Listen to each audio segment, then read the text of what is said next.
За юу яцхан хагийн байна. Тэгээ мань чинь нилээн хэсэг хугацаанд YouTube хийх үү яах вэ гэж бодож ицсэн нь YouTube хийхээр болоод ийхүү сууж ийн. Тэгээ үнэхээр л спортод хайртай болохоро, сагсандаа хайртай болохоро спортоо ирээ те сагсаа ярих гэж бодоод ийхүү YouTube эхлүүлэхээр боллоо. За тэгээ өнөөдөр юу ярих вэ гэхээр мэдээж 3 сар бол March Madness болдог. Одоо коллежийн үндэсний аврах шалгаруулах тэмцээн гэсэн үг шүү дээ. Яг энэ үед, яг энэ сард March Madness-ыг ер нь бол Америкт байгаа ихэнх хүмүүс үздэг гэж хэлж болно. Ягаад гэхээр одоо тэндээс ирээдүйн NBA-ийн супер одууд төрөн гардаг. За тийм болохоор том скаутууд бүгд үзнэ. За тэгээ гэр бүл, ах дүүс, хамаатан садан юу гэдгийг сургуулаараа, хотоороо, мужаараа үздэг, дэмждэг учраас NCAA March Madness яг энэ цаг үед хамгийн их хайптай, хамгийн их үздэг, хамгийн сонирхолтой ийм тэмцээн болд юм аа. Угаасаа тэгэд NFL байхгүй дуусчихсан, Major League Baseball эхлэх болоогүй. NBA хэдий байгаа ч гэсэн March Madness-ээ үзэж дуусгачаад за тэгээ 4 сард NBA плей-офф эхлэхээр хүмүүс NBA плей-оффоо үзцгээдэг. За тэгээ бүрэн гарагт эхэлсэн. Эхний тоглолтоос шууд нөгөө March Madness галзуурал нь эхэлсэн. TCU Ohio State 2 March Madness-ийн эхний тоглолт байсан. Сүүлийн 2 минут TCU нэг оноо дутуу. TCU-гийн довтлогоо David Punch спин нэргээ дохиод дээшээ яваад оноо авсан алдаатай. Нэмэлт нэг шидэлтэд оруулаад 61-59 2 оноо TCU-гийн эсрэг илүү гарсан. Зөрөөд Ohio State алдаа аваад 2 шидэлтэд оруулж тэнцвэрсэн 61-61 завжруу задсан Robinson 3-аас оруулснаар багта 3 онооны тэргүүлийг авчирсан. За зөрүүд Ohio State нэлээд эвгүй байдалд орсон, харин энэ үед багийн ахлагч Bruce Thornton тооны хайрцаг тэнцвүүлсэн. Сүүлийн 10 секунд доошоо орсон Edmonds самбар дороос 2 он авсан. Самбарын тоглогчдын хослол панч дамжуулсан Edmonds ингэж 2 он авсан. За тэгээ 3 секунд, 2 секунд талбайн голоос Bruce Thornton шийдсэн харамсалтай нэмэлт шийдэлтэй алснаар Ohio State-ийг TCU-гийн эсрэг буулга авч March Madness-ийн эхний хожлоо авч байгаа нэ. За тэгсэн бас апсетууд гарч эхэлсэн. Дараагийн тоглолт 5 дэрэмтэй Wisconsin болон 12 дэрэмтэй High Point-ийн тоглолт. Wisconsin 2 оноо илүү гарсан зөрөөд High Point-ийн эсрэгээс Martin тооны хайрцаг тэнцвүүлсэн зөрөөд Wisconsin бас хурдан тоглоход шилжээд 4 оноо авсан Nick Boyd гэж залуу 2 оноо аваад дараа дахиад Nick Boyd оролт хийж 82-78 4 онооны зөрүүтэй болгосон. За NCAA-д бол 1 минутанд 4 оноо илүү байна гэдэг маш том давуу тал. Гэхдээ High Point буулж өгөх бодоогүй байсан. Chase Johnston гэж цагаан залуу 3 оноо авч 1 онооны зөрүүтэй болгосон. За тэгээд хоёр талд нэлээд бөөйн болсон, бөмбөгөө хураалгасан, алдсан. Амархан байж болох тоглоомнуудаач багууд алдсан. За тэгээд 20 секунд, тоглоонд нь харин 8 секунд байгаа.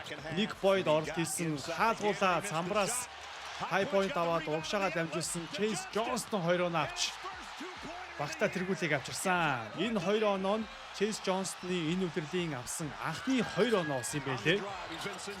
Дараа нь Wisconsin довтлсон алдсан Nick Boyd дахиад хаалтанд орсон. За тэгээ 2 жилийн шидэлтэй High Point алдсан байгаа. Гэхдээ Wisconsin-ы энэ дамжуулалтанд тасдагцснаар 12 дэрэмтэй High Point-ийн эсрэг 5 дэрэмтэй Wisconsin-ы буулга авснаар March Madness-ийн эхний шууганыг эхний апсетийг тарьж байгаа нь энэ. Уг нь Wisconsin эхний агаас 10 оноо илүү гараад тоглолт дуусгаад 7 минут үлдсэн байхад 8 оноо илүү явж исэн юм байлээ. Харамсалтай тэгээд Chase Johnston, Martin гэдэг энэ залуусын галзуурал March Madness-ийн эхний шууганыг тарьсан. За Chase Johnston бол зөвхөн 3 шийддэг. Шилтээр амьдарч шилтээр өгнө гэдэг ийм залуу байлээ. Тэгээ анхны авсан, энэ удирдлийн авсан анхны 2 оноо багтаа хожлыг авчирсан.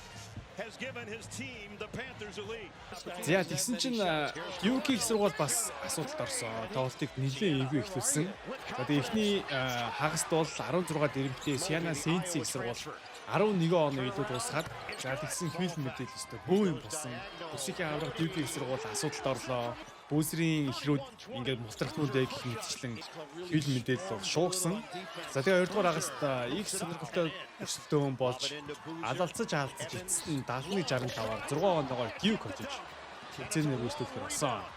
Ямар ч үстэй амьд үлдэж чадсан. Тэгээд Бүүсрийн ихрүүд Карлос Бүүсрийн 2 хүүхэд болох Кейден Бүүсэр, Камерон Бүүсэр 2 бол их гоё тоглолтыг залуучууд байлээ. Хамгаалагч Кейден Бүүсэр нь 19 он авсан бол тоглогчийн байрлалд тоглодог. Камерон Бүүсэр болохоор 22 оноо 13 самбар авч дабл хийсэн. Самбардоор тоглодог. Пост мөв сайтай, хурдан, тесрэлттэй, бас ураас шидчихдэг. Ийм тоглогч. Камерон Бүүсэр байлээ. Ер нь бол NBA драфтд 1-р тойргоор сонирхолтой. Маш өндөртэй. Гол нь энэ тоглолтод нэг сонирхолтой зүйл бос нь бас Сианагийн их сургуулийн дасгалжуулагч Сэлинээс нэг ч хүний гараагүй. Нэг ч тоглогч тавбад Сэлинээс гараагүй. Гарааны 5 нь 40 минут 2 үг тоглосон. Эхний агаст оноо илүү байсан ч гэсэн 2 дугаар агаст ядарч байгаа, сууж байгаа талаас харагдсан. Сүүл рүүгээ яалтчгүй ядарч исэн. Үүнийг нь Дьюк ашиглаад өөртөө оноо барьж исэн учраас илүү ч гараад идэв. Тоглолтыг бол ямар ч байсан хожлоор дуусгаж чадсан. За дараагийн нэг гоё тоглолт бол Чансаны 6 дэрвтэй North Carolina тэмцээний 11-р ранктай VCU-гийн хооронд болсон. За North Carolina биш дээ. Энэ тоглолтод 2 дугаар агаст 19 оноо илүү явж байгаад бариулж хэлсэн. Нөгөө талаас нь буюу VCU-гийн их сургуулиас Nick Hughes, Lazar Djokovic гэдэг нэртэй сагсчин их сонин сонсож илээ. Novak Djokovicтэй бол ямар нэгэн холбоо байхгүй, адилхан нэртэй, адилхан сербийн тоглож байна. За тэгээд сэлгэнээс Terence Hill Jr гэж энэ 3 залуу 2 дугаар агаст жинхэнэ төмөр тавьсан. Nick Hughes нь 16 оноо 7 самбар, Djokovic 15 оноо, харин Terence Hill Jr 34 оноо 5 самбар, 5 ассист, 23 давтлаад 13-ыг 3-аас 10 шидэд 7-ыг нь унгасан байгаа. Тэгээд 34 онооныхоо 23-ыг нь 2 дугаар агаст авч галзуурсан. За тэгээд 75-73 байх үед нөгөө Terence Hill Jr гэдэг энэ залуу тооны харьцаа тэнцүүлсэн. Эцсийн цагийн төгсгөлд North Carolina бөмбөгөө хураалгаад VCU-д бүр хожих болж гарч ирсэн. Гэхдээ бөмбөгөө таслуулаад 3 шидсэн. Гэхдээ энэ шидэлт нь харин хүчтэй байсан. 2 багийн тоглолтод нэмэлт цагт шидэгдгэр болсон. Нэмэлт цагт 1 оноо дутуу Terence Hill Jr 2 оноо илүү гаргасан. Дараа нь доошоо өгсөн Бесар 2 шидэх хэрэгтэй болсон. Гэхдээ эхний шидэлтэд алдсан. Тэгээ 2 дахь шидэлтэд албаар алдах гэж оролцсон. Гэхдээ бөмбөг царид түрээгүй хураалсан. За ингээд North Carolina маш хүнд байдалд орсон. Ямар ч байсан VCU-гийн бөмбөгөө амжилттай гаргаад эсэргээрээ Nick Hughes нь ингэж 2 шидэлтэд оруулт юм аа миний өгшин гээд 4 оноо илүү гаргаснаар 11-т ранктай VCU-гийн сургууль энэхүү тэмцээний 6 удаагийн авраг North Carolina-гийн сургуулийг мулталж March Madness-ийн ээлжид нэгэн маш том шууганыг, маш том апсетийг тарьж байгаа нь энэ.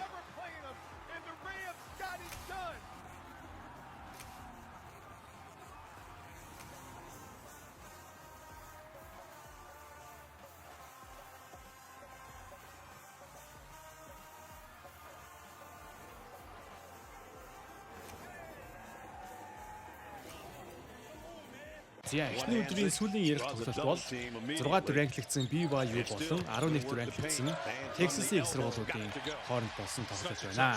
BYU ч болохоор нөгөө актер AJ Dibbanza-гийн залууч нь тоглож байгаа шүү дээ. Харин Texas-ийн сургууль болохоор нөгөө плей-ины тоглолт хийж хожоод хэрхэн авсан ийм баг. Тэгээд алаан дундаас гарч ирсэн баг гэсэн шиг Texas тоглолтын эхнээс ихт нягт тоглолтыг үзүүлж оноо илүү явуулсан. Эхний хагасыг бол 9 оноо илүү дуусгасан. За тэгээд BYU оноог барих гэж хичээсэн. AJ Dibbanza хийсэн үү? Хийсэн. Галзуурсан нь бүр үнэхээр галзуурсан.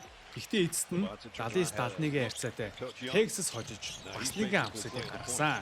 BYU-гаас AJ Dibbanza 35 оноо 10 самбар 12 чөлөө шидэлтэй бүгдийг нь хийсэн. Үнэхээр л өөр төвшний тоглогч байна лээ. Тэр хурд, тесрэлт, дундаа шидэж байгаа, гураа шидэж байгаа, орж байгаа. Үнэхээр би хаваа тасарсан. Үеийнхнээсээ тасарч гисэн ийм залуу байна лээ. Хэдийний энэ бед бэлэн ойлгомжтой. За гэхдээ энэ том тавцанд March Madness бол AJ Dibbanza хол явж чадсангүй, ихний чадаач давсангүй. Хамгийн гол нь энэ тоглолтод багийнхан сэлгээ нэг ч оноо аваагүй байгаа. Сэлгээ нь зөвхөн нэг л тоглогч тоглооны оролдлого хийсэн. За тэгээд өөр нэг тоглогч 2 чөлөө шидэлтэй алдсан. Тэгээд энэ тоглолтод BYU-гийн сэлгээ нэг ч оноо аваагүй. Ийм сонир тоглолтлээ. Одоо харин AJ Dybantsa NBA-д нэрээ өгөхгүй яах вэ? Дахиад нэг жил коллежид тоглох уу? Тэг шаардлага байна уу гэдэг асуулт гарч ирсээр байна. За тэгээд эхний өдрийн сонирхолтой тоглолтууд апсетүүд гэвэл ийм байна. За тэгээд бусад Чансааны номер 1, 2, 3, 4 гэсэн том багууд бол ямар ч байсан бүгдээрээ хоцсон. За гэхдээ л эхний өдөр гэхэд маш их олон хайлайттай, апсеттэй, баазартай ийм сонирхолтой эхний өдөр болж March Madness эхэллээ. Хоёр дахь өдрийн хамгийн эхний тоглолт нь л гэхэд дэндүү гайхалтай галзуу тоглолт болсон. Чансааны номер 7 Kentucky, номер 10 Santa Clara-гийн хооронд болсон тоглолт. За 68-68 байх үед Allen Graves хоёр дахь боломжоор 2 он авсан. Kentucky-гийн хариу давталгаа Otega Ove шидэлтэй алдсан. За мөн зөрөөд Santa Clara-гийн холбогч дундаа шидсэн алдсан. Гэхдээ Kentucky-гийн тоглогч самраа авч чадаагүй. Дараа нь Allen Graves хоёр тоглогчийг дохиод хуурсан. Гэхдээ амархан зүйлээ алдсан шүү. За ингээд 70-68 байх үед Otega Ove спид эргээд ингэж гоё ороод тооны цаг 70-70 болгож тэнцүүлсэн. Santa Clara энэ тоглолтод хожих боломжтой. 5 секунд цаашаа өгсөн Allen Graves 3-аас хийцээ. 73-73 оноо илүү. Гэхдээ Kentucky-гаас багийн лидер Otega Ove өөр төлөвлөгөөтэй байсан. Олон жил яригдахаар, олон жил дурсагдахаар ийм гайхалтай шидэлтийг багийн лидер Суперод Otega Ove гэж залуу хийсэн. Ингээд 73-73 харьцаатай хоёр багийн тоглолт нэмэлт цагт шийдэгдэхээр болсон. За тэгээд нэмэлт цагт нэгэнд сэргсэн Kentucky бол эргэж хараагүй гайхалтай тоглолтыг үзүүлснээр 89-84 харьцаатай Kentucky инхүү маш гайхалтай тоглолтын эцэст ялж байгуулж тэмцээний 2 дугаар шатанд шалгарсан. Энэхүү тоглолтод Otega Ove 43 минут тоглохдоо 35 оноо, 8 самбар, 7 ассистийг өгсөн. За тэгээд NCAA tournament March Madness-д эхний шатанд 2 удаа 20-5 хийсэн 3 дахь тоглогч болсон юм байна лээ. 35, 8, 7 хийсэн Larry Bird-с хойш анхны тоглогч болсон. Мэдээж 4 дахь жилдээ тоглож байгаа энэхүү залуугийн хувьд бол NBA-ийн драфтад бас нэлийн дээгүүр сонгох магадлалтай болсон байгаа. Учир нь гэвэл энэхүү гайхалтай шидэлтээрээ. За хамгийн сүүлийн ярих тоглолт бол Kansas болон CBU-гийн тоглолт байгаа. Kansas эхний хагаст 20 оноо илүү дуусгасан. Гэхдээ 2 дугаар хагаст бол CBU барьж эхэлсэн. 6 оноо хүртэл ойрлуулж чадсан ч ямар ч байсан Kansas хожиж дараагийн шатанд шалгарсан. Тэгээд яагаад энэ тоглолтыг ярьж байна вэ гэхээр Kansas-ийн лидер freshman эхний жилдээ тоглож байгаа эх жилийн драфтын 1 үү 2 үү гэгдэж байгаа Darren Peterson-ийн энэ тоонд тоглосон дах анхны тоглолт нь байсан. Тоглолтыг гэхдээ Darren Peterson тийм сайн эхлүүлээгүй. Эхний 6 тоглохоогоо алдсан.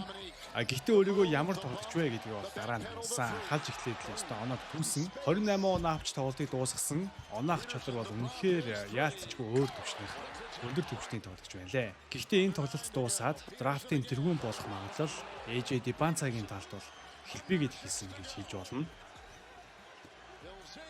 За ингээд March Madness-ийн эхний шатны тоглолтууд 2 өдөрт явагдаад дууслаа. Тэгээд эхний шатанд гарсан хамгийн гой тоглолтуудыг хүргэлээ. Бас гоё гарсан апсетийг бас хүргэлээ. Тэгээд цаашаа 2 дугаар шатанд гарсан за мөн Sweet 16, Elite 8, Final Four, финалийн тоглолтуудад гарсан одоо хамгийн онцлогуудыг нь бас ингээд хүргээд явнаа.